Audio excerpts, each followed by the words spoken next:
আসসালামু আলাইকুম। মুনিরা blog kitchen থেকে আমি মুনিরা বলছি। আজ আপনাদের একদম ভিন্ন ধরনের একটি রেসিপি দেখাবো। সেটা হচ্ছে মাংস দিয়ে পটল দিয়ে একটা রেসিপি। মাংসের মধ্যে কখনো পটল খেয়েছেন? পটল দিয়ে যদি মাংস রান্না করে কখনো না খেয়ে থাকেন, এভাবে একবার খেয়ে দেখতে পারেন। আশা করি আপনাদের মুখে লেগে থাকবে এর স্বাদ। তো তার জন্য লাগছে আমার এখানে মাংস।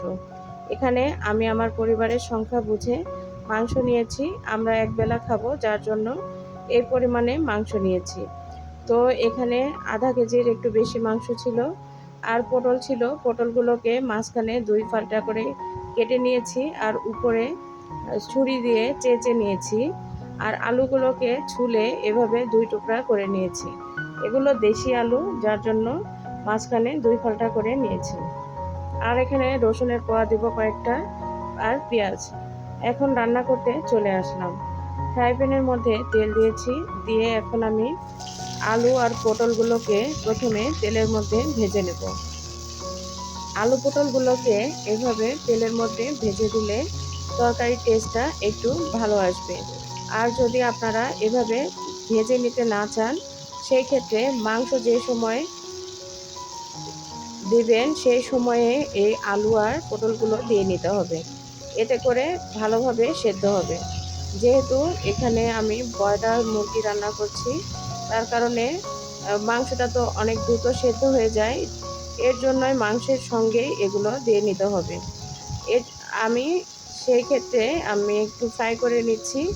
এতে করে একটা ফ্রাইয়ের যে ভাবটা থাকে সেটা তরকারির মধ্যে অনেক টেস্টি করে তুলবে। তো এখানে লবণ আর হলুদ এছাড়া আর কিছু দেওয়ার দরকার নেই। এই দুইটা উপকরণ দিয়ে সুন্দর করে ফ্রাই করে নেব।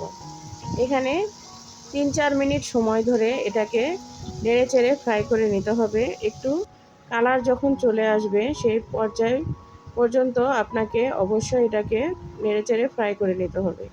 এই যে দেখুন, সুন্দর একটা কালার চলে এসেছে। এখন এগুলোকে আমি উঠিয়ে নেব।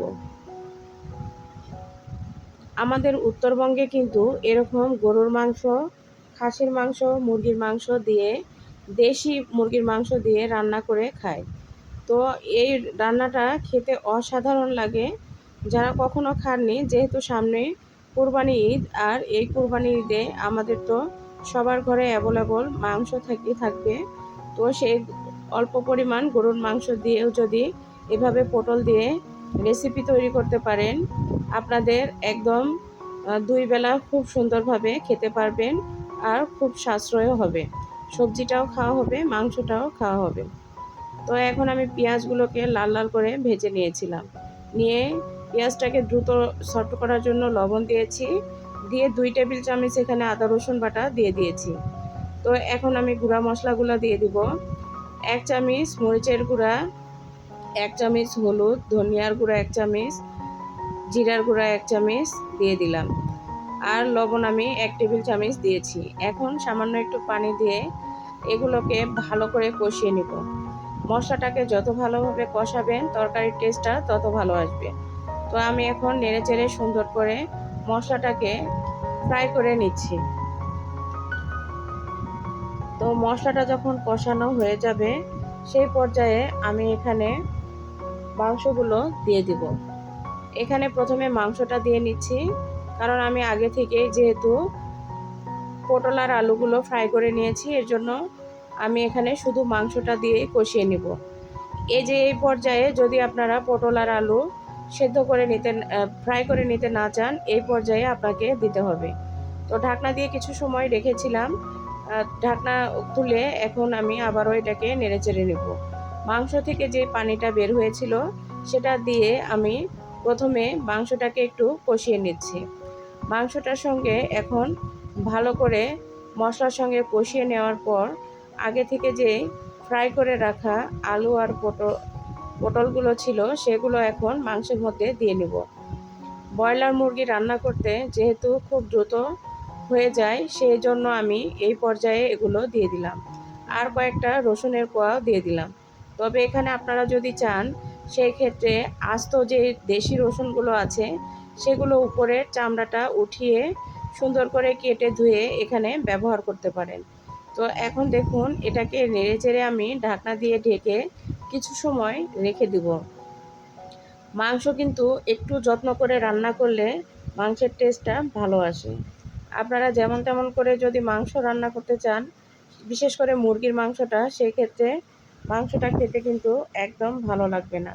তো একটু যত্ন করে ধৈর্য ধরে মুরগির মাংসটা রান্না করলে এটা খেতে অনেক টেস্টি হয়। তো তার সঙ্গে যদি থাকে এরকম পটল আর আস্ত দেশি আলু, রসুন, তাহলে তো কথাই নেই। তো এখন আমি মাংসটাকে কষিয়ে নেওয়ার জন্য কিছুটা পানি দিয়ে দিলাম। এখানে আমি 1.5 কাপের মতো গরম পানি দিয়ে দিয়েছি। এই গরম পানিটা দেওয়ার কারণে মাংসের টেস্টটা ভালো থাকবে। ঠান্ডা পানি দিলে কিন্তু মাংসের টেস্টটা নষ্ট হয়ে যায় আর ভালোভাবে সেদ্ধ হতে চায় না। তো কিছু সময় ফিরে আসলাম। এখন মাংসটাকে আবারও নেড়েচেড়ে দিব। যেহেতু আমি কষিয়ে নিব, তার কারণে একটু সময় ধরে এভাবে নেড়েচেড়ে কষিয়ে নিচ্ছি। তো এখন আমি এটাকে আবারও ঢাকনা দিয়ে ঢেকে আরও কিছু সময় জাল করে নিব। তো এখন ঢাকনা দিয়ে ঢেকে 5 মিনিট পরে ফিরে আসব। 5 মিনিট পরে দেখুন একদম ঝোলের পানিটা শুকিয়ে এসেছে। এ পর্যায়ে এখন 2 থেকে 3 মিনিট সময় ধরে মাংসটাকে আমি ভালোভাবে কষিয়ে নেওয়ার পর এখানে ঝোলের জন্য পানি দেব। এই পর্যায়ে কিন্তু একটু যদি ভালো করে কষিয়ে নিতে পারেন, এতে করে মাংসের টেস্টটা খুব ভালো আসে। তো এই যে আমি কষিয়ে নিলাম। এখন ঝোলের জন্য পানি দেব। এখানে 2 কাপ পরিমাণ পানি দিয়েছি। পানিটা এত পরিমাণ রাখবো না, তারপরও একটু পাতলা ঝোল মতো রাখবো, যার কারণে পানিটা এখানে 2 কাপ পরিমাণ দিয়েছি। তো এখন আবারও নেড়েচেড়ে ঢাকনা দিয়ে ঢেকে জাল করে নিব। আমি এখানে 7 মিনিট পরে ফিরে আসলাম। ঝোলটা কিন্তু অনেকটাই টেনে এসেছে। এ পর্যায়ে এখন আমি এখানে কিছু ভাজা জিরার গুঁড়া ব্যবহার করব। আপনারা চাইলে গরম মশলার গুঁড়া বা ভাজা জিরার গুঁড়া এখানে ব্যবহার করতে পারেন। তো এই যে আমি এখানে জিরার গুঁড়া দিয়ে দিলাম। দিয়ে এখন ঢাকনা দিয়ে ঢেকে আর কিছু সময় জাল করে আপনাদের আবারও দেখাবো। তো এই যে ফাইনালি আমার তরকারিটি একদম রেডি হয়ে গিয়েছে। এই যে এখন নেড়েচেড়ে চুলাটাকে বন্ধ করে আমি চুলার উপরে কিছু সময় রাখবো। চুলার হিটে তরকারিটা আরও অনেকটাই টেনে যাবে। পটলটা কিন্তু একদম মমের মতো গলে গিয়েছে। তো একদম খুব পারফেক্টভাবে সেদ্ধও হয়ে গিয়েছে। তো এখন আমি চুলাটাকে বন্ধ করে কিছু সময় রেখে আপনাদের পরিবেশন করে দেখাবো। আলাদা করে আর পরিবেশন করলাম না, কড়াইয়ের মধ্যেই রেখেছি। এই যে মাংস দিয়ে, আলু দিয়ে আর পটল দিয়ে এই রেসিপিটি একদম রেডি। গরম গরম ভাত, রুটি, পরোটার সঙ্গে একদম পারফেক্ট একটি রেসিপি। কেমন লাগলো আমার এই সহজ রেসিপিটি অবশ্যই কমেন্ট করে জানাতে ভুলবেন না। ভালো থাকবেন। ধন্যবাদ।